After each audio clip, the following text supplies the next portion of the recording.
The sun peeked through the blinds as Thomas opened his eyes to face another day at Pinewood High. He lay in bed a few extra minutes, his fingers tapping out a silent melody on his blanket, a habit he'd had for as long as he could remember. Downstairs, he could hear his mom preparing breakfast, the familiar sounds of pots and pans creating their own morning music. Thomas had Down syndrome, and at 16 years old he knew all too well what that meant in the hallways of Pinewood High. The sidelong glances, the whispers that weren't really whispers, the way some students would exaggerate their speech when talking to him, as if he couldn't understand normal conversation. "Thomas, breakfast is ready, honey." His mom's voice carried up the stairs. He pulled himself out of bed and shuffled to the bathroom. The face in the mirror looked back at him, round cheeks, almond-shaped eyes, and a cowlick in his sandy brown hair that refused to stay down no matter how much water he patted on it. He practiced his smile, the one he wore like armor at school. Downstairs, his mom had made his favorite, pancakes with blueberry faces. She always found ways to make ordinary things special. Thomas thought his mom was the bravest person in the world. After his dad left 6 years ago, she'd raised him on her own, working 2 jobs and still finding time to come to every school event. "Big day today?" she asked, sliding a plate in front of him. Thomas shrugged, cutting into his pancake. Just normal. His mom knew what normal meant. She'd been to enough parent-teacher conferences and had wiped away enough quiet tears to understand the challenges her son faced. But she also knew his strengths, his incredible memory, his kindness, and most of all, his extraordinary gift for music. "Don't forget, Ms. Chen is coming for your piano lesson after school," she reminded him. Thomas's face lit up. The piano was his world, a place where his fingers could say all the things his mouth sometimes stumbled over, where complex patterns made perfect sense, where he wasn't the kid with Down syndrome but simply a musician. "I practiced the new piece," he said proudly, showing her with his fingers how he'd mastered a particularly difficult section. "Can't wait to hear it this evening." She smiled, glancing at the clock.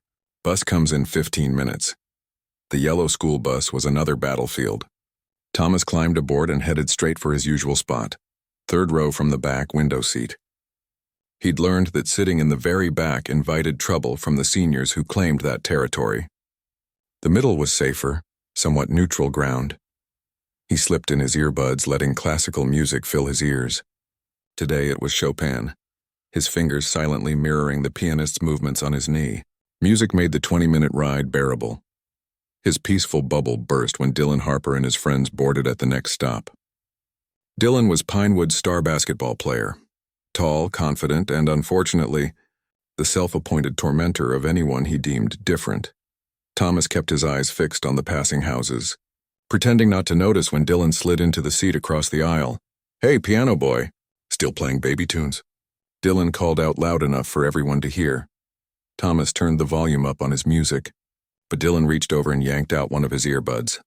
"I'm talking to you, Downs." The nickname stung every time. Thomas had tried explaining once that Down syndrome wasn't his name. It was just something he was born with, like Dylan's blue eyes or anyone else's traits. But that had only made things worse.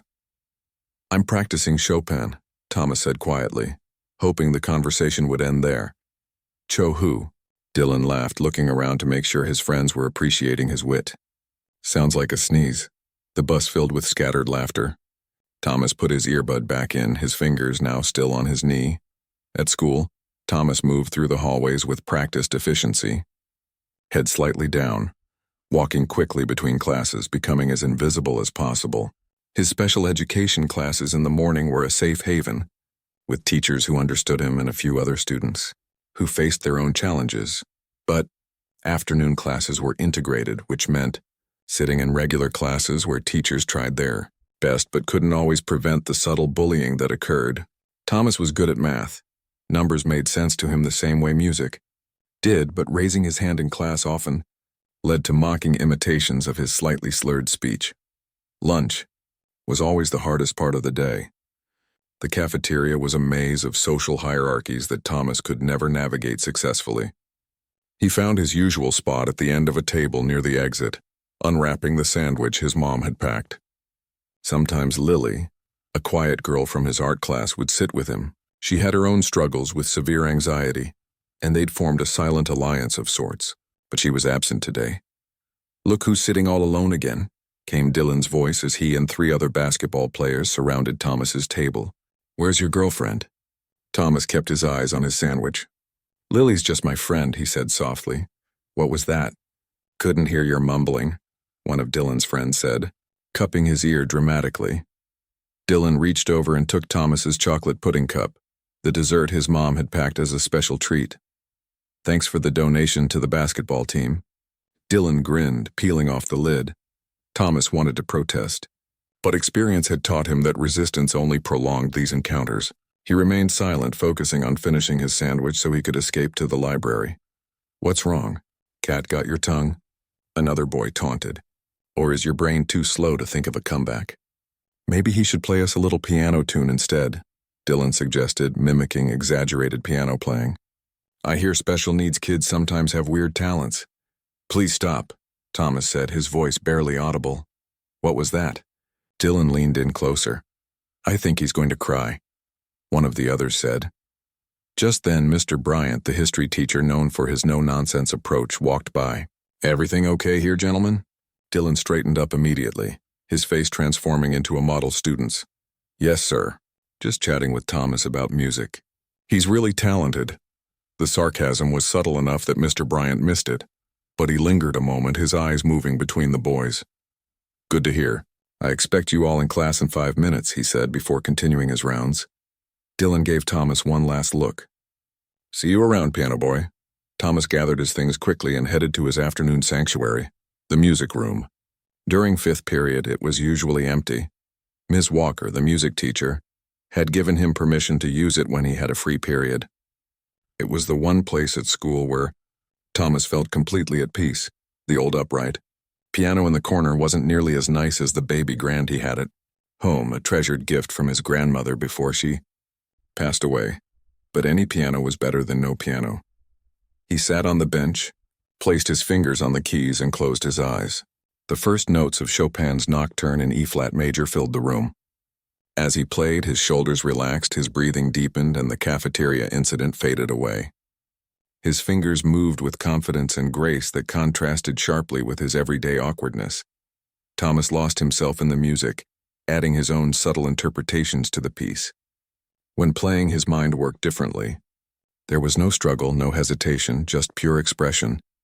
He was so absorbed that he didn't notice Ms. Walker had entered the room until he finished the piece and heard her applauding. Thomas, that was beautiful, she said, genuine admiration in her voice. Your phrasing in the middle section was quite moving. Thomas blushed at the praise. Thank you. I've been practicing a lot. Ms. Walker sat beside him on the bench. You know, the school talent show is coming up next month. Thomas immediately shook his head. I can't. Why not? You play better than most of the seniors in my advanced music class. People will laugh, Thomas said simply, his fingers tracing the outline of the keys without pressing them. Ms. Walker was quiet for a moment. Sometimes we need to be brave not just for ourselves, but to change how people see us and others like us. Thomas thought about this as the bell rang, signaling his need to head to science class. Just think about it, Ms. Walker said. No pressure.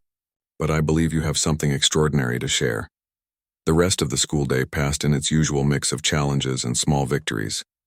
In science, Thomas correctly answered a question about the phases of the moon, earning a nod of approval from his teacher. In the hallway, someone knocked his books out of his hands and 2 people helped him pick them up. Life was always this balance of kindness and cruelty. On the bus ride home, Thomas was lucky. Dylan had basketball practice, so the return journey was peaceful.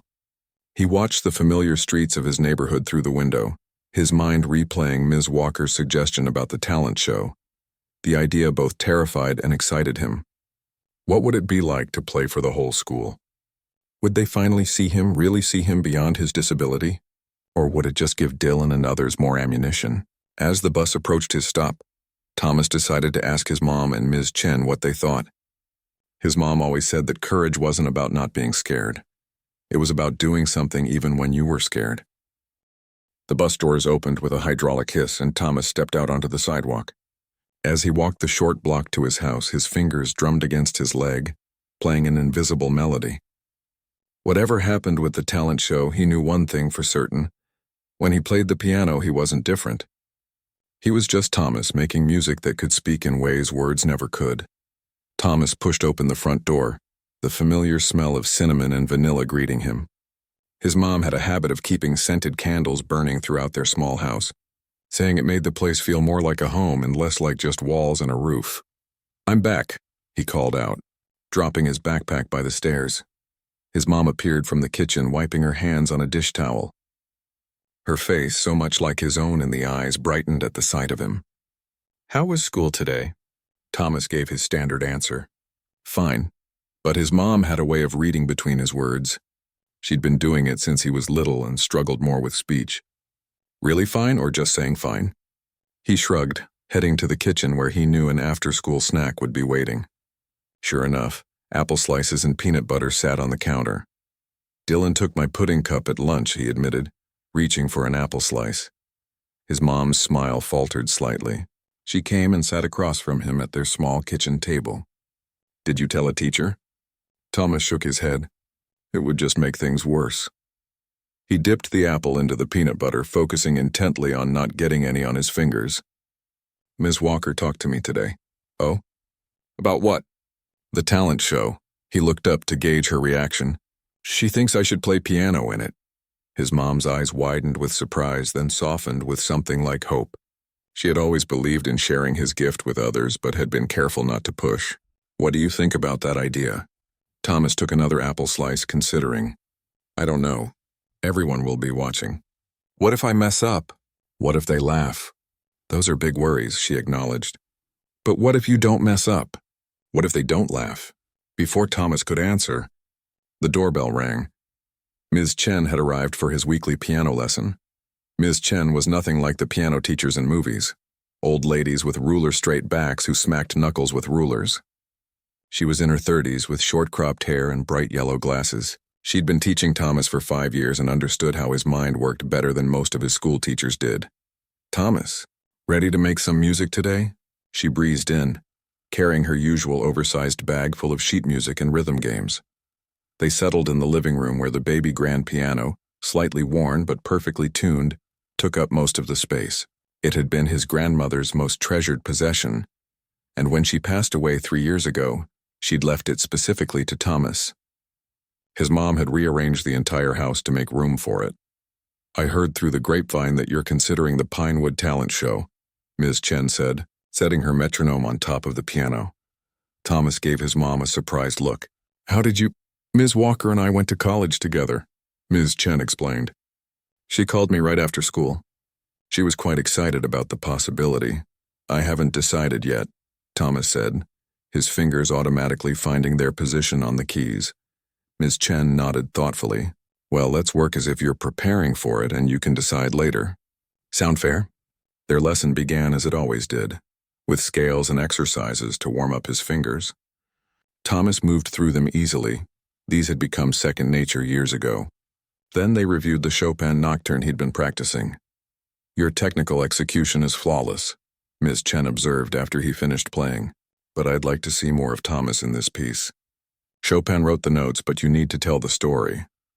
This was her frequent refrain. Technique was just the beginning. The music needed to breathe with emotion. "What story does this music tell you?" she asked. Thomas thought for a moment, his fingers hovering over the keys. "It feels like someone looking at the stars. Sad but also peaceful." Ms. Chen smiled. "Then play it that way. Make me see those stars." Thomas closed his eyes and began again. This time he didn't just play the notes, he shaped them, giving each phrase room to rise and fall like someone breathing while gazing upward into the night sky. When he finished, he opened his eyes to see Ms. Chen wiping away a tear. "That," she said quietly, "is what would silence a room full of teenagers, even ones like Dylan." After the lesson, Thomas's mom brought out cookies and tea. The three of them sat talking about music and the upcoming talent show.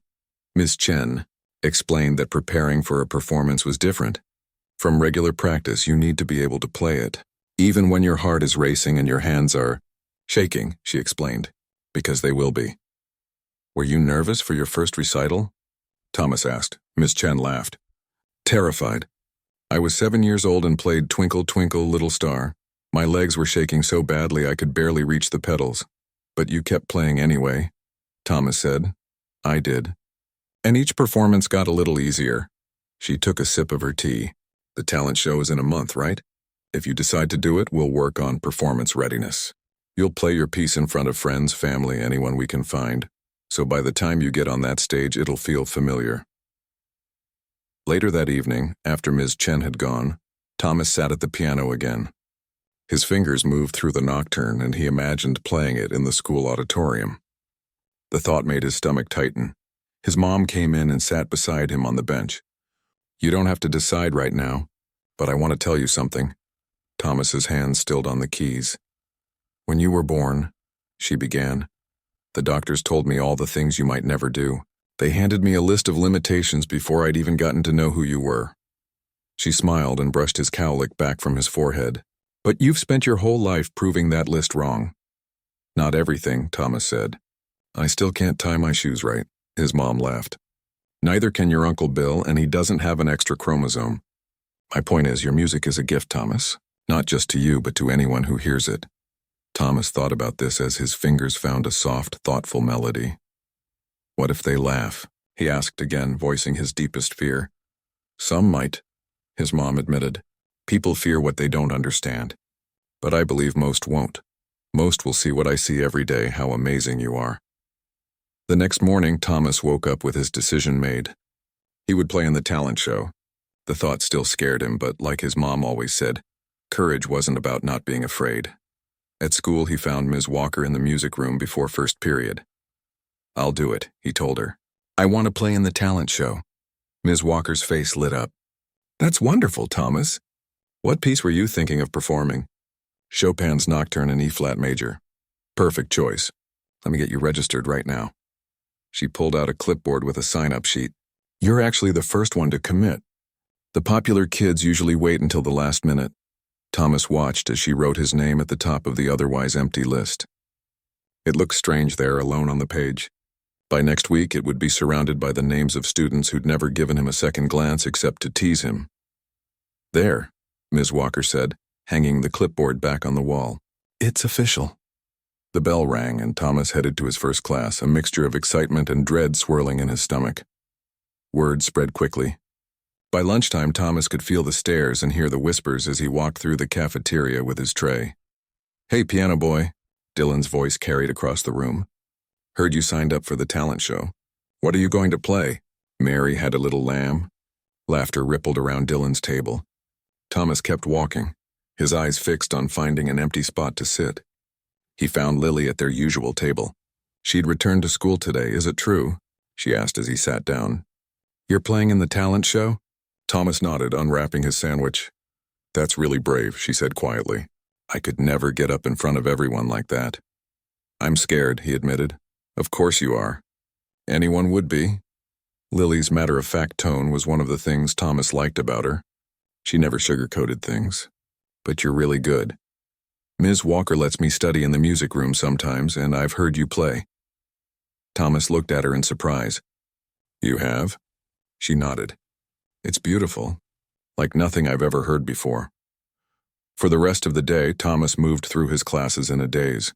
Some students snickered when they saw him making exaggerated piano-playing gestures. Others seemed genuinely curious, asking what he was going to play. A few, like his science lab partner Paul, even wished him luck. On the bus ride home, Dylan made it a point to sit across from Thomas again. So, Chopin, huh? He said, his tone mockingly impressed. Sounds fancy. Thomas was surprised Dylan even knew the composer's name. You know Chopin? Dylan rolled his eyes. My mom made me take piano lessons for 3 years. Hated every minute of it. Something flickered across his face. Was it envy? Never got past the baby stuff, though. For the first time, Thomas saw something more complicated than meanness in Dylan. Maybe, just maybe, the talent show could change things. Not just for Thomas, but for how everyone at Pinewood saw each other. As the bus pulled up to his stop, Thomas gathered his backpack. You should start playing again, he said to Dylan. It gets easier if you stick with it. He stepped off the bus before Dylan could respond, a small spark of confidence growing inside him. The talent show was 4 weeks away. It would take all his courage to get up on that stage, but for the first time, he was beginning to believe it might be worth it. 3 weeks before the talent show, Thomas's life fell into a new routine. Every day after school, he practiced for at least 2 hours. His fingers knew the notes perfectly, but as Ms. Chen had taught him, technical perfection was just the beginning. "You need to be able to play this piece half asleep," she told him during their lesson.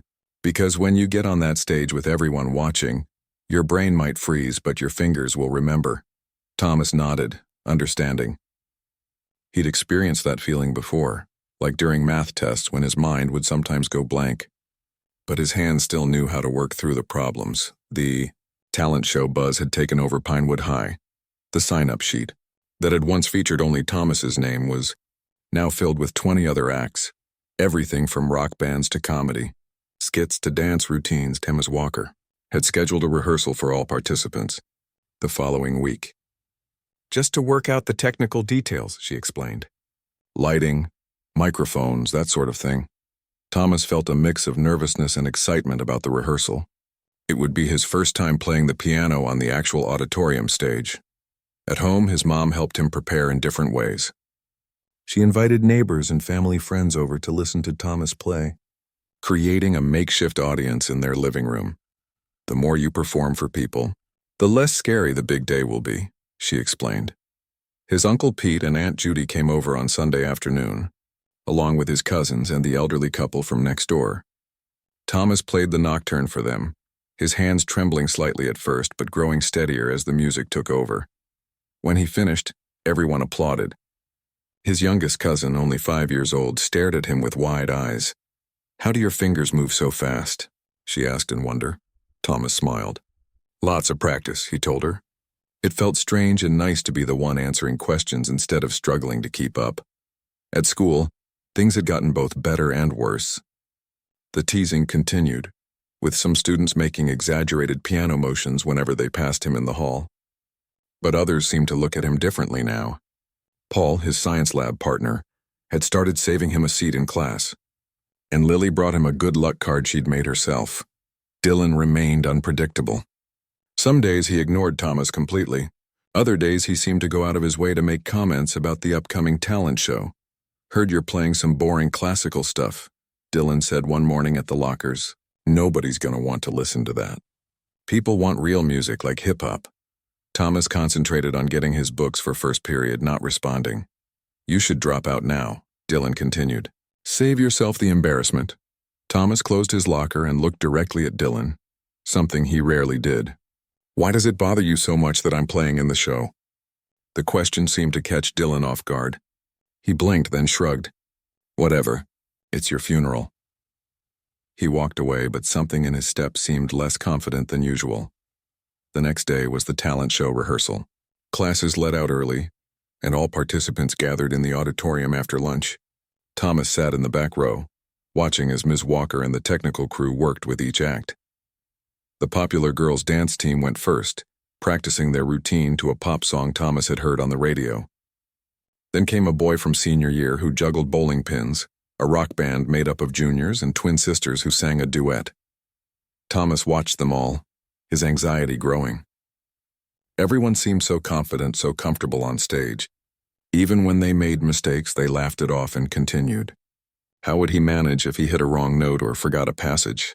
"Thomas Thompson," Ms. Walker called from the front. "You're up next." Taking a deep breath, Thomas made his way to the stage. The grand piano seemed enormous under the bright lights. It wasn't as nice as his piano at home. The school's instrument was older, with some keys that stuck slightly, but Ms. Walker had assured him it had been tuned for the show. Thomas sat on the bench, adjusting it to the right height. The auditorium looked different from the stage, bigger, emptier, with the rows of seats stretching back into shadow. "Whenever you're ready," Ms. Walker said gently. "Play just a minute or so and we'll adjust the lighting and sound." Thomas placed his fingers on the keys, closed his eyes for a moment, and began to play. The first notes of the nocturne floated out over the empty auditorium. He tried to imagine the seats filled with students and parents, but found it made his hands shake. Instead, he focused on the music itself, letting the familiar melody calm his nerves. After about a minute, Ms. Walker signaled him to stop. "That sounds beautiful, Thomas. Let's adjust the spotlight so it's not directly in your eyes." The technical crew moved some lights around and Thomas played another short section. This time the glare was gone and he could see the keys more clearly. "Perfect," Ms. Walker said. "Any questions before the next act?" Thomas shook his head and started to get up. "Actually," said a voice from the back of the auditorium, "I have a question." Thomas looked up to see Dylan walking down the center aisle. He hadn't realized Dylan was even in the rehearsal. "What are you playing?" Dylan asked, stopping at the edge of the stage. "Chopin's Nocturne in E-flat major," Thomas answered, surprised by the question. Dylan nodded, as if confirming something to himself. "My mom used to play that."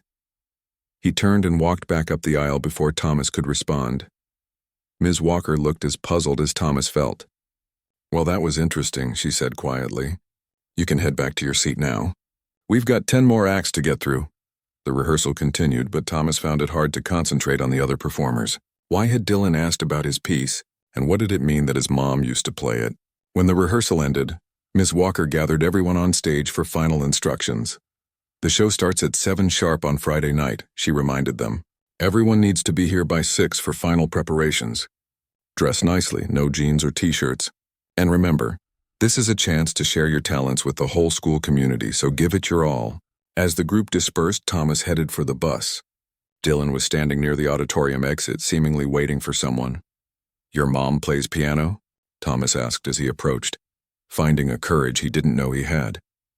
Dylan looked around to make sure none of his basketball friends were nearby. "She used to. Before she got sick." Thomas didn't know what to say. He'd never heard Dylan talk about his mom being sick. "She has MS," Dylan continued, his voice lower. "Multiple sclerosis. Her hands don't work right anymore."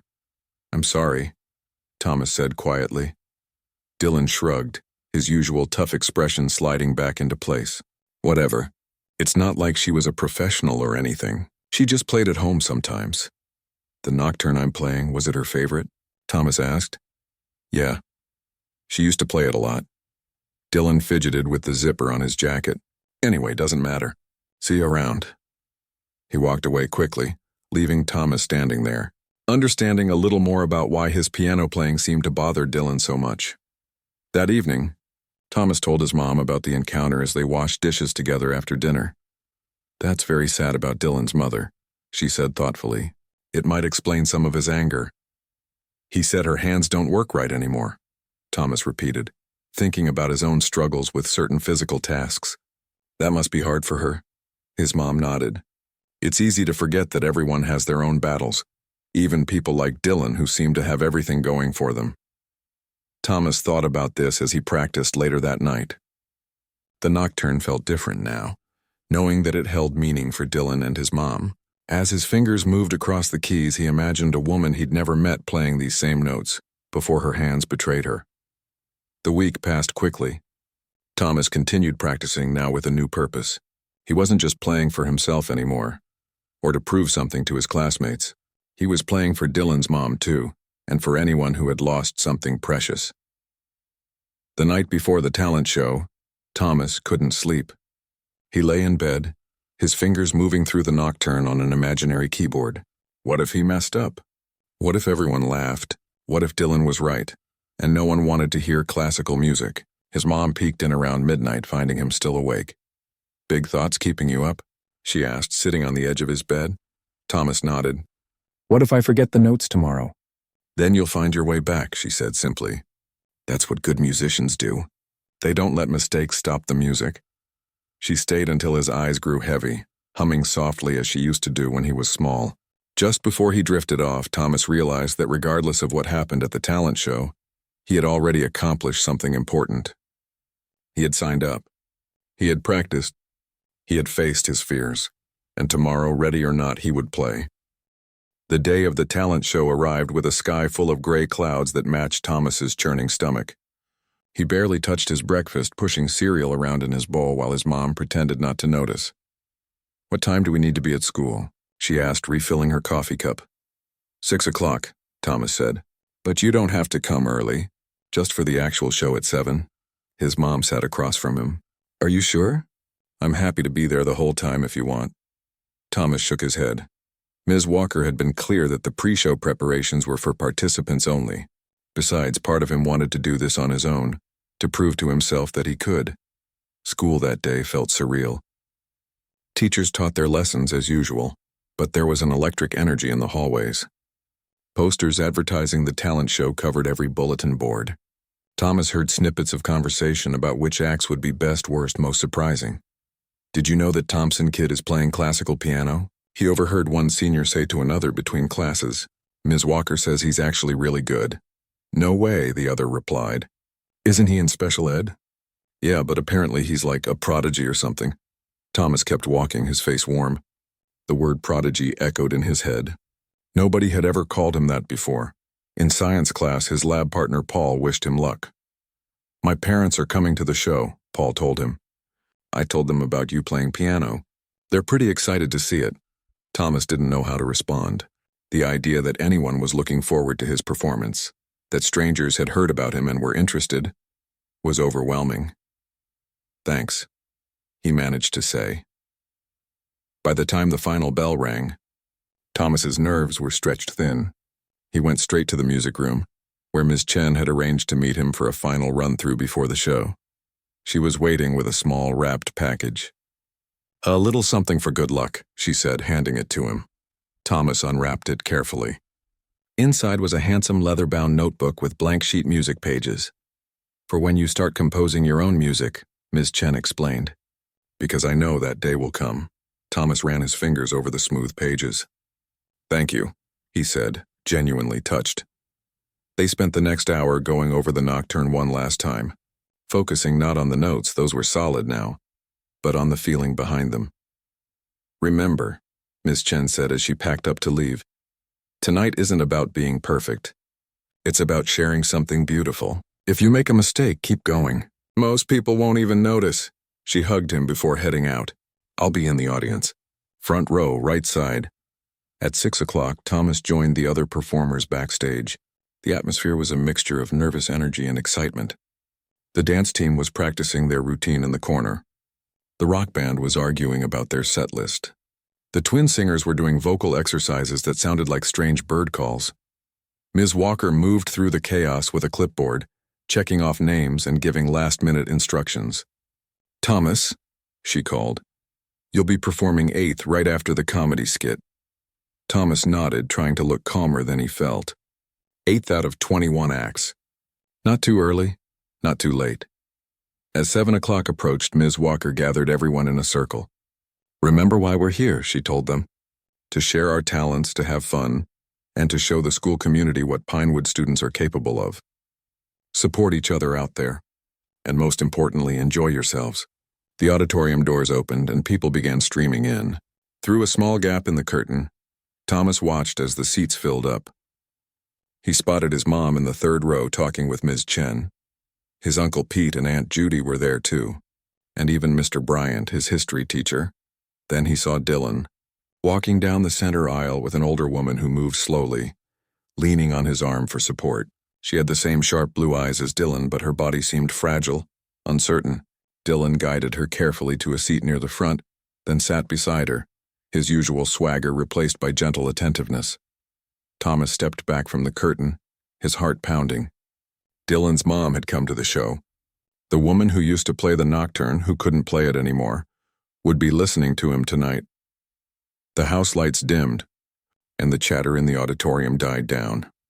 Ms. Walker stepped onto the stage to welcome everyone and introduce the first act. The show began. Thomas watched from the wings as his classmates performed. The dance team drew cheers with their energetic routine. The rock band was surprisingly good, though the drummer kept speeding up during the chorus. The juggler dropped one of his bowling pins but recovered with a joke that made the audience laugh. With each act that passed, Thomas's anxiety grew. His palms were sweaty and his heart felt like it might beat right out of his chest. He tried the breathing exercises Ms. Chen had taught him, but they didn't seem to help much, all too soon. The comedy skit was wrapping up to enthusiastic applause, and Ms. Walker was back at the microphone. "Our next performer is a sophomore who has been playing piano since he was 6 years old. Please welcome Thomas Thompson, performing Chopin's Nocturne in E-flat major."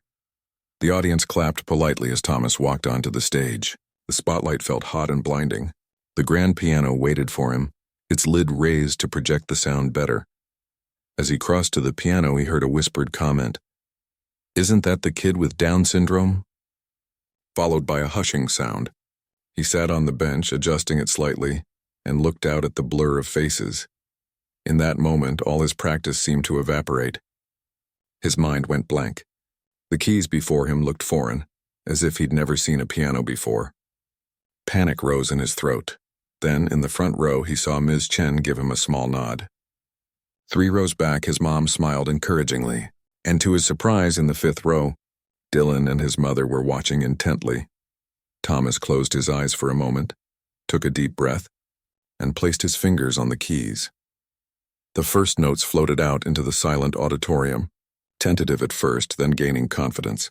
As he moved into the familiar melody, something strange happened. The audience, the school, his nerves, they all faded away. There was only Thomas and the music speaking through his fingers. He played from memory, but more than that, he played from his heart.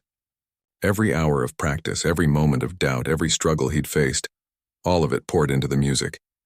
The nocturne had never sounded like this during his practice sessions. It was as if he'd finally found the story within it. A story of longing, of quiet strength, of beauty that persists even in darkness. His fingers moved across the keys with certainty, drawing out the delicate high notes that reminded him of stars, building the left-hand chords that felt like steady footsteps on a long journey. When he reached the middle section with its more complex harmonies, he leaned into the emotion of it, letting the music swell and recede like waves. Time seemed to stretch and compress. What felt like both seconds and hours later, Thomas arrived at the final passage, the gentle return to the opening theme. He played these closing notes with a tender touch, letting them hang in the air like a whispered goodbye. The final note faded to silence.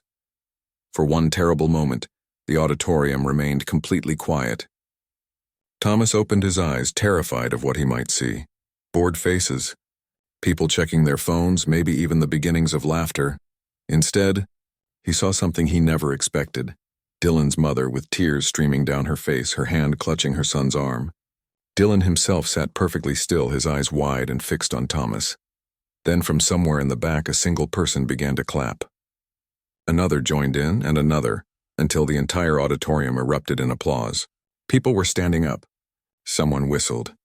Thomas heard his name being called out. It took him a moment to realize what was happening. They were giving him a standing ovation. He stood awkwardly, unsure what to do with this overwhelming response. He gave a small bow like Miss Chen had taught him, which only made the applause grow louder. As he walked off stage, legs shaking from adrenaline and emotion, Ms. Walker caught him in a quick hug. "That was extraordinary, Thomas," she whispered. The remaining acts performed, but Thomas barely registered them. He sat in the wings, still vibrating with the after effects of his performance and the audience's reaction. Had that really happened? Had people really stood and cheered for him? Thomas Thompson, the kid everyone used to tease. When the show ended, the performers lined up on stage for a final bow. Standing under the bright lights, Thomas felt different. Something had shifted, both inside him and in the way people looked at him. He wasn't just the kid with Down syndrome anymore. He was Thomas, the pianist who had moved an auditorium to tears and applause. As the audience began to file out, Thomas spotted Dylan and his mother making their way toward the stage. For once, he wasn't afraid of what Dylan might say. The music had spoken a truth that no words could diminish. As the auditorium emptied, Thomas stood at the edge of the stage, surrounded by well-wishers. His mom hugged him tightly, her eyes shining with tears and pride. Ms. Chen kept saying, "I knew you could do it," while his Uncle Pete clapped him on the back so hard he almost stumbled. "You were amazing, buddy," his uncle said. "Never heard anything like it." Thomas smiled, still floating on the strange mixture of exhaustion and excitement that followed his performance. But his eyes kept drifting to where Dylan and his mother waited patiently at the edge of the crowd. When the initial rush of congratulations eased, Thomas made his way over to them. Up close, he could see the resemblance between Dylan and his mom more clearly. The same blue eyes, the same slight tilt of the head when listening. "Hi," Thomas said, suddenly shy again. "Thank you for coming."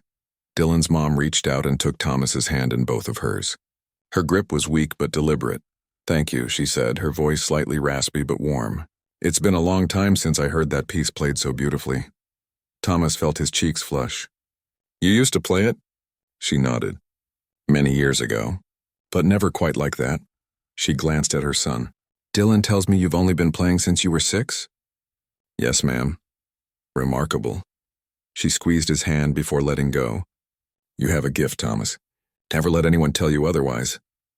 Dylan stood awkwardly beside his mother, hands shoved in his pockets, eyes on the floor. It was cool, he mumbled. You're playing. Really cool. Coming from Dylan, this simple praise felt monumental. Thomas didn't know what to say, so he just nodded. We should get going, Mom, Dylan said gently. You're looking tired. Always looking after me, she said with a smile, patting his arm. It was a pleasure to meet you, Thomas. I hope we'll hear you play again someday. As they turned to leave, Dylan paused and looked back at Thomas. Something passed between them, not quite friendship, not yet, but an understanding. A recognition. Then they were gone, making their slow way up the aisle. Thomas's mom appeared at his side. Who was that? She asked. Dylan's mom, Thomas explained. She used to play piano before she got sick. Understanding dawned on his mom's face. Ah, that explains a lot. The next few days passed in a blur. Teachers who had never paid much attention to Thomas before stopped him in the hallway to compliment his performance. Students who used to ignore him or worse now nodded when they passed him in the hall. A few even sat with him and Lily at lunch. Paul, his lab partner, told him, My parents can't stop talking about your playing. My dad wants to know if you give lessons. Thomas laughed at that. He couldn't imagine teaching someone else to play. But then again, a week ago, he couldn't have imagined receiving a standing ovation either. The biggest change, though, was with Dylan and his friends. They didn't become friends with Thomas overnight. Years of bullying couldn't be erased by one piano performance, but the teasing stopped. When they passed each other in the hallway, Dylan would give a small nod and Thomas would nod back. It wasn't much, but it was something. A week after the talent show, Ms. Walker called Thomas into the music room during lunch. I have some news, she said, her face lit with excitement. The video we took of the talent show, specifically your performance, has been getting a lot of attention. Thomas tilted his head, confused. Video. We record the show every year for the school archives, she explained. But this year, with parental permission, we also posted highlights on the school website. Your performance has been shared quite a lot. She turned her computer monitor so he could see. On the screen was a video of him playing the nocturne. The view count showed over 15,000. People are watching me play? Thomas asked, astonished. Not just watching. Look at the comments. Thomas leaned closer, reading some of the comments beneath the video. This brought tears to my eyes. Such emotion in his playing. My daughter has Down syndrome and loves music. This gives me so much hope for her future. I've heard professional pianists play this piece, but never with such heart. Thomas sat back, overwhelmed. Strangers were listening to his music. They were being touched by something he had created. There's more, Ms. Walker continued. The director of the Community Arts Center saw your performance. She wants to know if you'd be interested in playing at their spring recital next month. It's a showcase of young talent from around the county. Thomas blinked rapidly, trying to process this. A real recital? With other musicians? Real musicians like you, Ms. Walker corrected gently. Think about it and let me know. Your mom already said it's fine with her if you want to do it. That afternoon, Thomas went straight to his piano after school. He ran his fingers over the keys, thinking about everything that had changed. Just a month ago, he had been the kid who ate lunch alone, who tried to be invisible in the hallways, who doubted himself at every turn. Now people were watching him play online, inviting him to recitals, seeing him as someone with a gift to share. As he began to play, not Chopin this time, but a simpler piece by Mozart, he thought about Dylan's mother and her weakened hands that could no longer create music. He thought about his own challenges, the daily struggles that came with having Down syndrome. He thought about all the people who had ever been told they couldn't do something because they were different. His mom found him still at the piano an hour later. Ms. Walker told me about the recital invitation, she said, sitting beside him on the bench. What do you think? Do you want to do it? Thomas nodded slowly. I think I do, but what, honey? What if it was just luck? The talent show.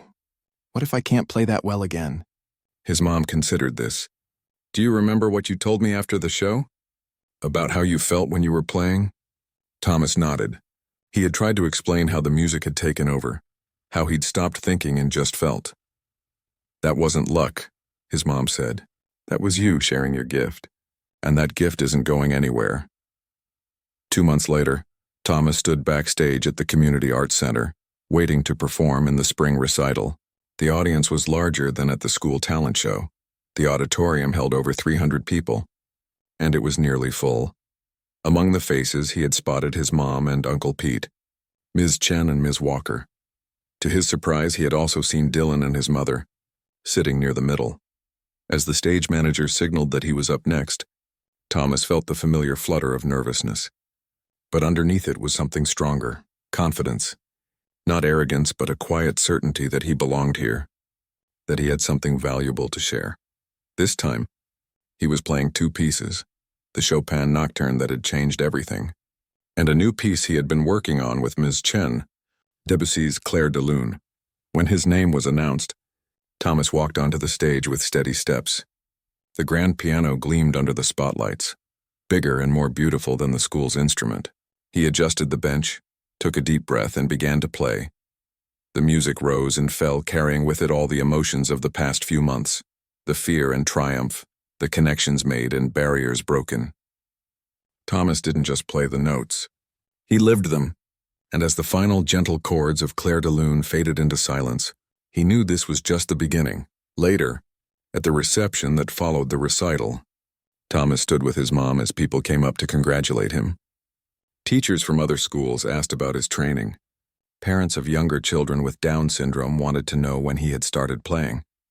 An older man with white hair and a kind face approached. Thomas Thompson? I'm Dr. Reynolds, the director of music at the community college. I'd like to talk to you about our Young Artist program. We offer scholarships to exceptional musicians regardless of their academic standing. As Thomas listened to him explain the program, he caught sight of Dylan and his mother across the room. Dylan raised his hand in a small wave, and Thomas waved back. Life wouldn't suddenly become easy. He would still face challenges in school. There would still be people who underestimated him because of his Down syndrome, but something fundamental had shifted. He had found his voice through his music, and that voice had the power to bridge differences and change perceptions. On the drive home that night, Thomas gazed out the car window at the stars. His mom had been quiet for a while, lost in her own thoughts. Penny, for your thoughts? She finally asked. Thomas smiled. I was just thinking about that first day, when Ms. Walker asked me to play in the talent show. How scared I was. And now look at you, his mom said, pride warming her voice. Community recitals, scholarship offers. It's not about that stuff, Thomas said. It's about the music. When I play, I feel whole, like all the parts of me make sense together. His mom reached over and squeezed his hand. That's what happens when you find your purpose. When you share your gift with the world. Thomas nodded, watching the stars blur past the window. He thought about all the people who had heard him play now. His classmates, strangers online, the audience tonight. He thought about Dylan's mother, who could no longer create music herself but could still be moved by it. And he realized that the most important thing wasn't the applause or the opportunities. It was the connection, the bridge his music built between himself and others. A bridge that had allowed people to see past his disability to the gift within. As they pulled into their driveway, Thomas made a decision. He would keep building that bridge, note by note, performance by performance, because music had given him a voice, and with that voice he could change how the world saw him, and how it saw others like him too.